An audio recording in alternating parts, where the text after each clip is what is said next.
Hello and welcome to this class. I am Mubani Kestin and I'm going to be taking you on the subject chemistry. The theme of our class is chemistry and environment, and our topic is water, part 2. At the end of our lesson, you'll be able to define the following concepts: solute, solvent, solution. You'll also be able to define solubility and the factors that affect it. Now, before we go into solubility proper, we'll be looking at 3 basic concepts that are important in the study of solubility. They are solute, solvent, and solution. Now, we say that a solute is a substance which can dissolve in a solvent. Okay, I'm going to take solute and solvent and talk about them at the same time so that we'll have a better understanding. You can say that a solute can be a solid, liquid, or a gas. And a solvent is a substance which dissolves a solute. Solvents are usually liquids, but this is not to say that they cannot be solids or gases. So to explain solute solvent better, we'll make use of water and salt. Okay? When salt, okay, we all know that salt dissolves in water to give what we call a salt solution. Okay? Now, the salt dissolves in water. And we say that a solute is a substance which can dissolve in a solvent. Therefore, salt is a solute because it can dissolve in water. Now, water dissolves salt. And we say that a solvent is a substance which dissolves a solute. This means that water here is a solvent. Now, a mixture of salt and water will give us what we call a solution. A solution is a uniform or homogeneous mixture of 2 or more substances. To better understand what a solution is, we'll be looking at this word, homogeneous. A homogeneous mixture simply means a solution in which the substances are evenly distributed or evenly spread out. We'll be looking at this word, heterogeneous mixtures and homogeneous mixtures. Okay? A solution is a homogeneous mixture. For example, using salt and water or sugar and water as we have in this image, we have water and sugar forming a sugar solution. Now, if you look at this image, you will notice that the solute is properly dissolved in the solvent. So you're not going to be seeing particles of the solute around this mixture. For example, if you were to take a sample of this solution from the upper part and take another sample at the bottom, you realize that it's the same concentration of both solvent or solutes. So we say that this mixture is homogeneous because the substances that make up this mixture are evenly distributed. They are evenly spread out. Now, take a look at this other mixture. We have a mixture of water and sand and another mixture of water and oil. You see that when sand is made to dissolve in water, it doesn't actually dissolve. What happens is that it settles to the bottom of the container. While in the case of oil, we'll see that it doesn't mix with water. You see that we have more of the oil concentration at the top of the container, and we really don't even have it at the bottom of the container. So here, if you are to take a sample of this solution, you see that you have more concentration of the solute at the bottom of this solution. While here, you have more concentration of the oil at the top of the solution. Now, these mixtures are what we call heterogeneous mixtures because the substances that form these mixtures are not evenly distributed. They are not evenly spread in the solution, unlike this homogeneous mixture where we have all the substances evenly spread out. So this is the difference between a heterogeneous mixture and a homogeneous mixture. Both of them are mixtures, but only one is a solution, and that is this one, because it is a homogeneous mixture. The substances are evenly spread out. These ones are not solutions. They are just mixtures. So that is what a solution is. It must be uniformly spread out for it to be a solution. Now, we say that solubility is the ability of a substance to dissolve in another substance. Or we can define solubility as the maximum amount of substance that can dissolve in a specific amount of solvent at a specific temperature. Remember, we said earlier in our class that a solute could be liquid, gas, or solid. Likewise, a solvent.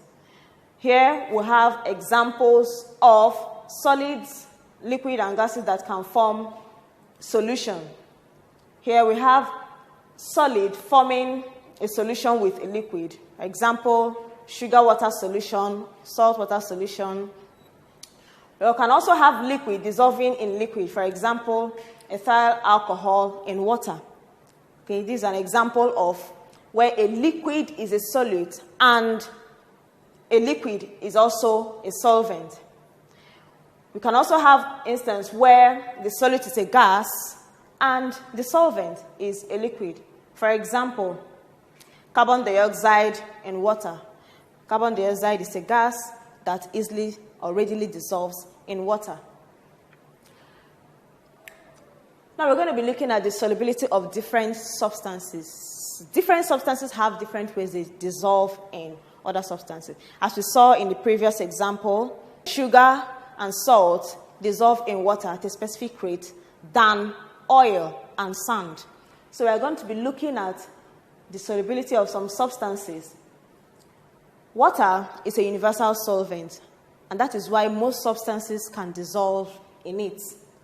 However, some substances are more soluble in water than others. Therefore, the solubility of substances is a way of comparing the extent to which different solutes can dissolve in a given solvent at a constant temperature.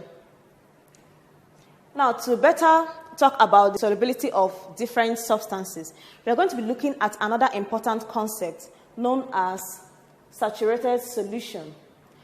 Now, we say that saturated solution of a solute is one which contains as much solute as it can dissolve in the presence of undissolved solute particles at a fixed temperature. For example, if you have a given, maybe you get a glass of water, okay, and it's at a particular level, you don't change that level, and then you bring salt, okay, you can actually perform that experiment as we are speaking. You can actually bring salt. Now, you begin to dissolve the salt in the water. At first, the salt will keep dissolving in the water. How do you know that? When you look at the glass of water, you realize that the salt easily disappears in the water. At this stage, the solution is still unsaturated. It can still take in more salt. Now, a point will come as you keep dissolving the salt that you begin to see some particles of the salt beginning to settle at the bottom of the glass. At this point, the water is saying, hey, I cannot take any more of the salt. I'm okay. It's just like, getting a glass, okay, and filling it with water, and when it gets to the brim, you keep filling it. What happens? The water begins to spill around the glass. So that's exactly what happens. Okay? When the water has taken enough salt, the ones it cannot take any longer begins to show. At that point, when you're seeing some particles of the salt in the water, that is the point you can say that the solution is saturated. So that is where we define saturated solution as one which contains as much solute as it can dissolve in the presence of undissolved solute particles. There must be the presence of undissolved solute particles for you to know that the solution is now saturated. If the solute is still dissolving in the water, then it's not saturated yet. Until you begin to see those tiny solute particles, then you know that the solution is saturated. In a saturated solution, we say that the dissolved and undissolved solutes are said to be in a state of equilibrium. Now, how do we determine the solubility of solutes? The method is in two stages. The first one is that you have to prepare a saturated solution, okay, at a given temperature. The second stage is taking a known mass of the saturated solution and heating it to dryness. This is to enable us, calculate the exact mass of the solute and the solvent in the saturated solution. So now we are going to look at how we can make use of these stages to determine the solubility of a salt. So a little experiment: determine the solubility of potassium trioxynitrate 5 in water at room temperature. Remember, we said at a specific temperature. So we're determining the solubility of this salt at room temperature. So our stage one, remember, is to prepare a saturated solution of this salt.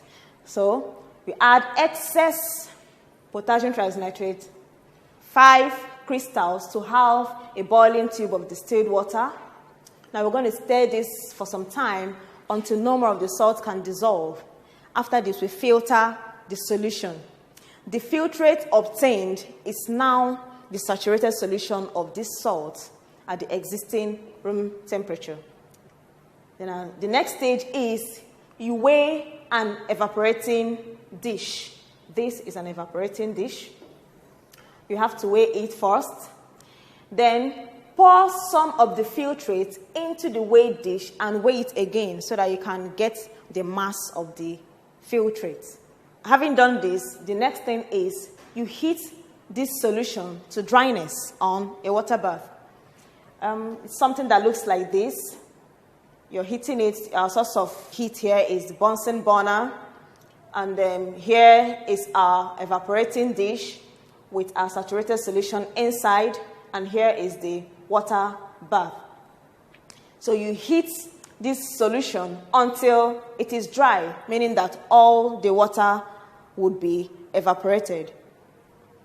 Now, after heating to dryness, you cool and dry the residue in a desiccator and weigh it again.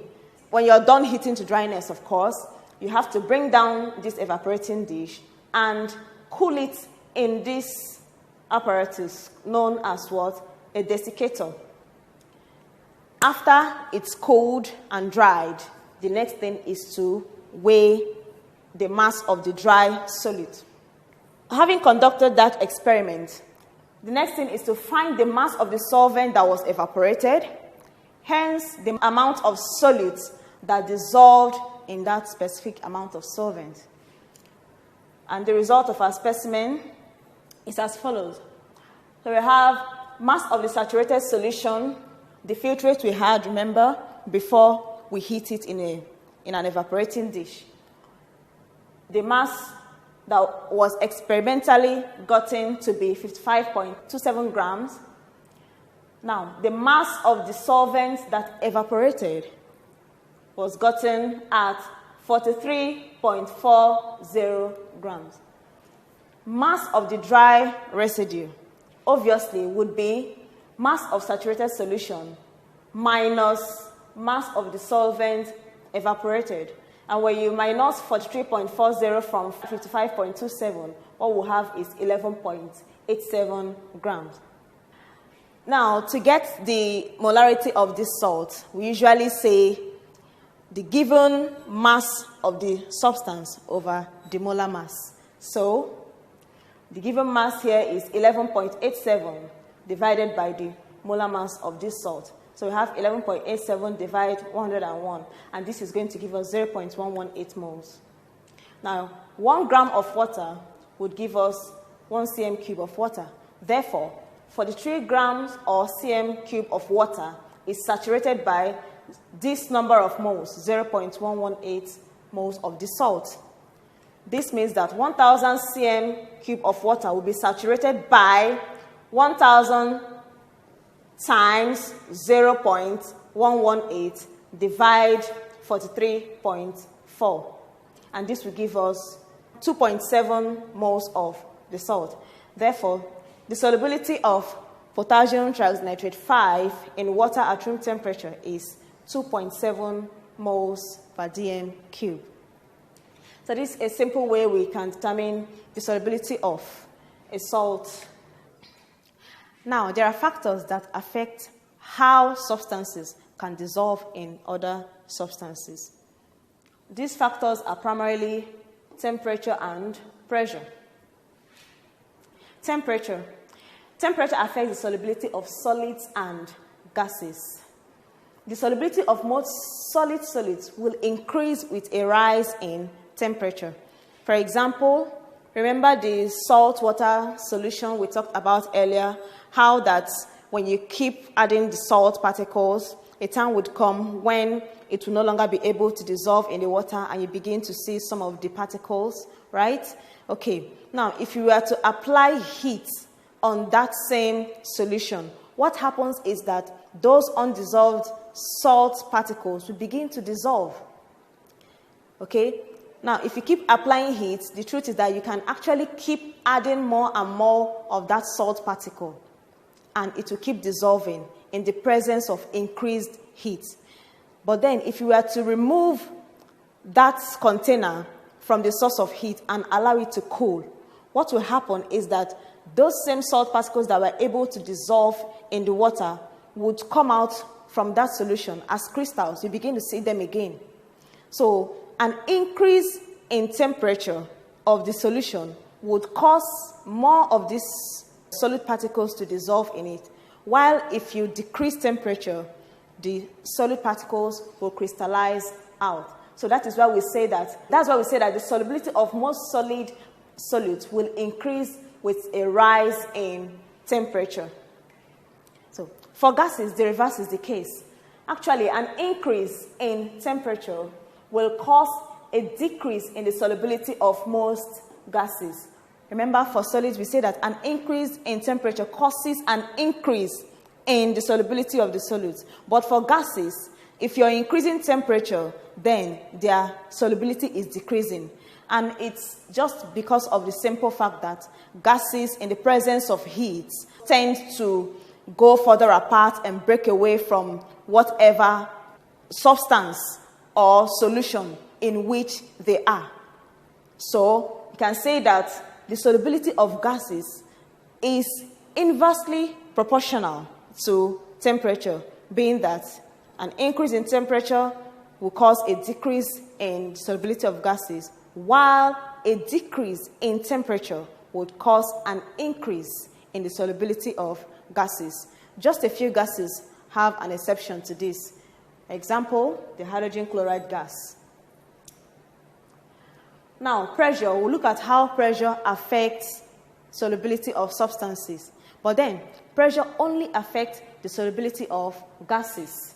So that the solubility of a gas is directly proportional to the pressure of the gas. This means that as pressure increases, the solubility of gases increase, while as pressure decreases, the solubility of gases will decrease. For example, aerated drinks such as our Coca-Cola drinks have high carbon dioxide gas dissolved in them under high pressure. Now, when these drinks are opened, pressure is released.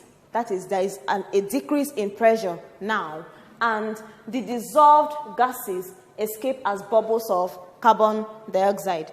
You notice that when you open your Coca-Cola drink, you notice some gases escaping. Yes, that is carbon dioxide being released because the drink has been opened. So pressure has been decreased and the gases would come out. So pressure affects the solubility of gases. Now we're going to be looking at the solubility curve. We said that a solubility curve is a graph showing the solubilities of a solid at different temperatures. Now, so we can plot a solubility graph comparing the solubilities of different solids in a given solvent at different temperatures. Several curves can be obtained on the same axis. For example, if we were to take just the solubility of calcium chloride, we'll just have something like this, okay, for calcium chloride. So this will just be a solubility curve or graph for calcium chloride at a particular temperature. But this graph is actually showing us the solubilities of different solutes. Here we have calcium chloride, we have potassium triisonitrate 5, we have potassium chloride, we have sodium chloride, different substances. Okay, so this is what we call a solubility curve, and the solubility of different solids can actually be obtained in one graph. Now, this solubility curve or graph, why is it important that we study it? It has some uses. Some of the uses of the solubility curve are: 1, they are used by pharmacists to determine the quantity of solid drugs that can dissolve in a given quantity of solvent. 2, with the help of solubility curves, a mixture of solids can be separated by fractional distillation. Solubility curves also help chemists and scientists to know the best solvents to be used at different temperatures for the extraction of important chemicals from different natural sources. We have come to the end of our lesson. We'll be taking a quick summary to help us remember all we learned. We said that solubility is the ability of a substance to dissolve in another substance. Then we mentioned factors that affect solubility. We said that they are temperature and pressure. Then we now went ahead to talk about the solubility curve. We said that it's a graph showing the solubilities of a solid at different temperatures. We're going to take a quick test. Our test question is, which of the following affects the solubility of substances? A, weight. B, volume. C, pressure. The correct answer is pressure. Remember, we said that factors that affect solubility are temperature and pressure. All right. With this, we end our lesson for today. Thank you for staying with me.